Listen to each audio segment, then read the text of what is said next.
Welcome back to Cashlight Tales, where we explore the scary and the unknown. I'm your host, Alex, and today we've got some heart-wrenching stories that will keep you on the edge of your seat. Joining us is Ethan Grant, a man whose life was turned upside down after a seemingly innocent radio show. Ethan, thanks for being here. Thanks for having me, Alex. I can say that I am excited to share my story, but it was quite difficult. Let's dig in. You said that WLNK 97.3, your local radio station, is an important part of your life. Can you tell us what it was like before everything changed? Definitely WLNK is the heart of our small town, playing everything from classic rock to pop hits, and it's always playing in the background, in restaurants, garages, and grocery stores. It makes me feel comfortable. I'd walk home from work and hear the familiar voice of the DJ. It felt like I was part of something bigger. But then everything changed. What happened that night? You said it changed everything for you. It's a chilly Monday evening. I remember the smell of the asphalt soaking the car on the way home. I flipped through the radio stations and went to WLNK. The DJ's voice sounded warm and inviting, but then he said something that gave me chills. And now, the name of the night. Sounds interesting. What happened next? It took a while. And then he announced the name. Jessica Browning, in the same way. No context or explanation. It feels strange, almost embarrassed. At first I shrugged, but couldn't shake the feeling that something was wrong. So it's not just a random name. What did he do next? The following week, I came back at the same time, wondering if it would happen again. And so it was. This time it is Robert Sanchez. Every week at 11:05 p.m., a name is announced without explanation. By the fifth week, my curiosity turned into an obsession. I started taking notes in a small notebook, which I keep in the car. That's a change from casual listening. Go for the passion. What did you learn about these names? After weeks of listening and searching online for these names, finally I discovered something that was bothering me. Caleb Howard, a name I had heard announced on the internet.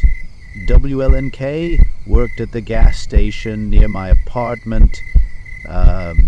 He disappeared after the last sale. That's amazing. How did you react? My heart almost broke when I saw the poster. Help me find Caleb at the gas station door. The clerk told me that no one knew where he had gone. His car was parked right there. It was then that I realized it wasn't just a coincidence, but something terrible happened. Have you started investigating further? Have you opened it yet? Yes. I began to delve into each section related to the name I had written down. 3 people were confirmed missing in our city. Jessica Browning, Robert Sanchez, and Caleb Howard, their faces staring back at me from the full article, along with desperate pleas from friends and family members searching for answers. That sounds very intense. Does anyone believe your findings? Not really. When I tried to talk to people about it, they looked at me like I was crazy. They say they listen to WLNK all the time, but hear nothing out of the ordinary. It's frustrating. How can others not see what is going on? And that's Emily. Carter, what happened to her? That's right. The 8th week has passed, and when Emily Carter was announced as the name of the night, an uneasy feeling rose in my stomach. She works as a veterinary assistant and has cheerful photos of her pets appearing on social media. I sent her an awkward text telling her to be careful because her name was mentioned on WLNK. Did you reply? No reply for days, until her post suddenly stopped. Later there was a news article saying a local veterinary assistant has been reported missing. It felt like a punch in the gut. I couldn't shake off my growing anxiety. That would be very scary. How did you decide to face this mystery? It was clear to me that if I didn't act quickly, many people may disappear. So I started visiting WLNK a few hours later, lurking like a detective in an old noir movie, hoping to see signs of life in that old brick building. So what happened to those tours? Each night is filled with anticipation as I wait for signs of life. A flicker of light or shadow passing through a window. But nothing happened until that fateful Monday night that caused everything to change again. What changed that night? On a dark night with thick clouds and heavy rain, I parked outside WLNK again and waited until 11:05 p.m. with my heart pounding like a drum in my chest. Finally arrived. Then I heard the DJ's muffled voice echo across the wall, announcing another name, Brandon Lewis. What'd you do next?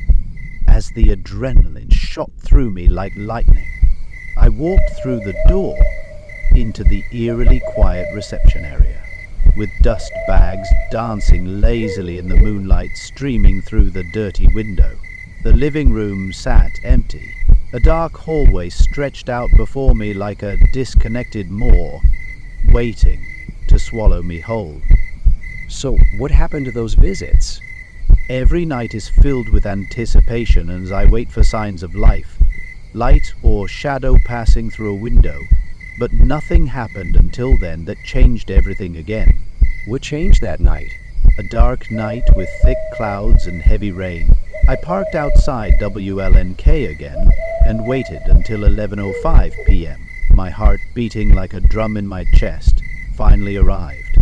Then I heard the DJ's voice echoed across the walls and announced another name, Brandon Lewis. What are you working on next? It was like adrenaline shooting through me like a bolt of lightning. I walked through the door into the eerily quiet reception area, with the dust dancing lazily in the moonlight streaming through the dirty window. The house sat empty. A dark hallway stretched before me like a stomach, waiting to swallow me whole. The adrenaline rush had me walking down the dark streets, without thinking twice until I reached my apartment. The sanctuary that had become a prison in my heart was now filled with fear. All the doors and windows were tightly locked, with curtains drawn so that one could squint to look outside as the shadows danced menacingly on the wall that was only lit by twinkling lights. You must feel very trapped. I was shaking with fear in my bed as a noise outside, the wailing of sirens somewhere in the distance, echoed quietly, an ominous warning of impending doom. I sat. It's there, waiting for something terrible to hide out of reach, patiently waiting for the opportunity to attack again. Did anything happen after that? My phone rings sometimes, but I don't answer. Each call feels like an invitation to darkness, a reminder that tomorrow will be the 7th day since Brandon's name was announced. Louis. The countdown reverberates ominously within me, like church bells for lost souls stuck in an unknown world. Ethan, this is really cool. What do you want listeners to take away from your experience? Sometimes gifts are wrapped not only in pretty paper, but still in the dark layer, patiently waiting for the opportunity to come back again. Thank you so much for sharing your story today, Ethan. Remind your listeners, sometimes what seems familiar can hide dangerous secrets beneath the surface. Until we meet again on Chilling Tales, stay safe and listen carefully to the whispers in the dark.